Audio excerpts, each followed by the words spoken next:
Hey everybody, Doug Parsley here. Here to answer some questions that have been coming through the website. There's a lot of interest in just the general concept of insomnia. So the first thing I'd really like to do is just define what insomnia is. And insomnia is not what a lot of people think is I don't sleep enough, therefore I have insomnia. That's not the case. If you aren't sleeping enough because you aren't giving yourself enough time to sleep, then that's not insomnia. That's a choice to not sleep as much as you should be sleeping. If you actually do the sleep rituals and the preparation and all the things that one needs to do to be ready to go to sleep, and we call that sleep hygiene in your sleep environment, and if you're working on all that and you're taking it seriously and it's a priority for you and you're unable to sleep, that's what we call insomnia. Now there are some additions to that definition. There's initiation insomnia, which is the difficulty falling asleep. There's maintenance insomnia, which means you wake up in the middle of the night and you have a difficult time going back to sleep. And then there's terminal insomnia, which means you wake up about an hour to 2 hours before you want to wake up and you never go back to sleep. And you get up earlier than you would like for the day and you don't get an adequate amount of sleep. So there are different reasons that you would have each different type of insomnia. The most common reason for insomnia is actually anxiety, and anxiety in a loose term, not as a medical or clinical definition, but anxiety in the sense that when you have something on your mind that you are thinking about, whether it's positive or negative, and it's keeping you awake, like that's a level of stress that's interfering with your sleep, which is overall interfering with your health and your performance and enjoying or dealing with whatever you were thinking about. So when I say the word insomnia, I'm talking about a broad brush across all of those things. As far as diagnosing yourself with insomnia, it is just simply that I want to sleep more than I am able to sleep. I'm doing the right things to help myself sleep, and I'm unable to sleep as much as I would like. That's insomnia. Whether it's initiation, maintenance, or terminal insomnia, relatively insignificant. There are different reasons that each person would tend to have one over the other. One of the things that causes us to go to sleep is a buildup of a chemical called adenosine, which is a breakdown product of our muscles, our energy, our brain, like everything, every cell in our body uses ATP, and it breaks down into something called adenosine, which causes sleep pressure. Men and women have approximately the same size brains, unless there's a drastic difference. I mean, a 100-pound woman and a 300-pound man is probably 30% difference in brain size. But the average man and the average woman, pretty close, maybe 5% difference in brain size. The men have a lot more adenosine because they tend to have more muscle mass. Therefore, they have more sleep pressure. Men tend to be able to fall asleep even when they're stressed, even when they're worried, even when they're out of their mind about all the things on their list. They fall asleep. They tend to wake up after a sleep cycle or two. Once some of those waste products have been cleared out of their brains, they perk up because all of their stress hormones are high, and there's no longer any adenosine to make them feel like sleeping.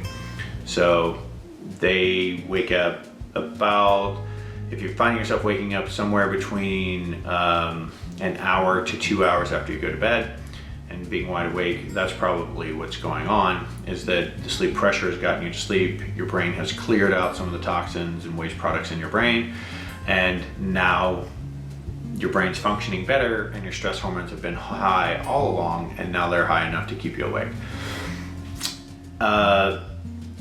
That would, of course, be maintenance insomnia. The initiation insomnia is more common in women.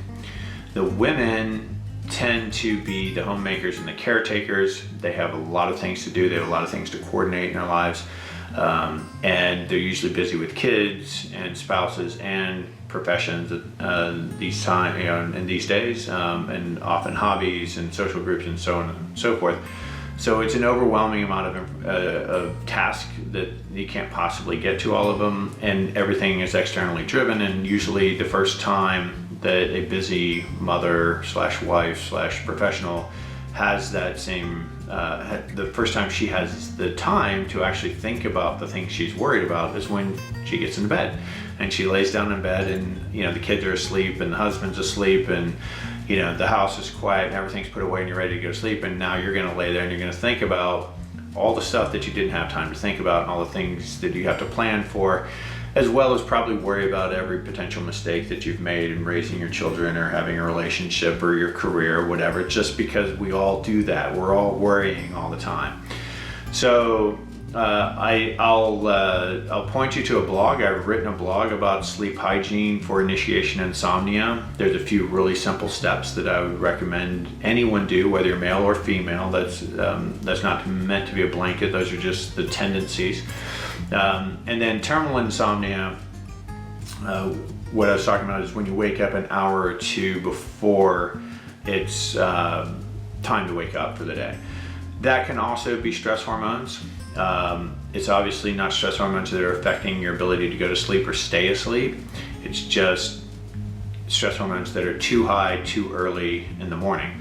That could be a circadian rhythm misalignment. That depends on if you've been traveling, if you've been flip-flopping your sleep time, what time you go to sleep, what time you wake up.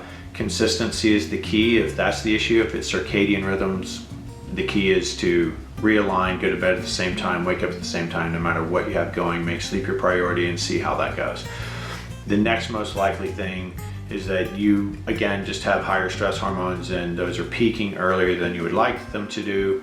And we can do stuff with that as well. I would point you towards a blog I have on that, on bright light therapy and jet lag, which is very similar things. You can kind of push back the time that your cortisol and your other stress hormones go up in the day. So those are the three types of insomnia. Of course, there is also sleep disease. Sleep diseases, there's 80 some odd sleep diseases. They can all impact your ability to sleep and the quality of your sleep. So they would all be technically some form of insomnia. You're not getting quality or duration of the sleep that you actually want to have. That is for a sleep physician, a sleep specialist, and that's something to be worked through. As far as curing insomnia, curing insomnia can be done by decreasing stress, by learning multiple relaxation techniques, by improving your diet, by improving your fitness, by improving your nighttime ritualization of sleep, by improving your sleep environment to include the temperature in your room and electronic magnetic frequencies of televisions and all that type of stuff. There's a million things to do. Just go online and Google sleep hygiene, look up all of that stuff. I've written a few blogs and I've had some podcasts and so forth about sleep hygiene, but the information is pretty standard. You're basically trying to recreate the way our ancestors learned to sleep. So if you're going to cure insomnia, really the only thing that's within your control is decreasing how much stress you have in your brain and your body, and that's by and large a factor of how you live throughout the day. Things like meditation and breathing exercise and progressive muscle relaxation, and there are things that you can do. There are even supplements you can take that will decrease your daily stress and therefore probably increase the quality of your sleep. So the definition of insomnia we covered, the 3 different types of insomnia we covered. How to cure insomnia is a little too complex to put into a single video. But those are the topics of today. I hope you find that information helpful. Like I said, there's lots of other information online. Just look at some of the key phrases, look for other blogs on my site, and we will put a link to anything relevant in the bottom of the show notes here.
They're all designed to help you sleep naturally and therefore decrease your stress hormones and improve your performance.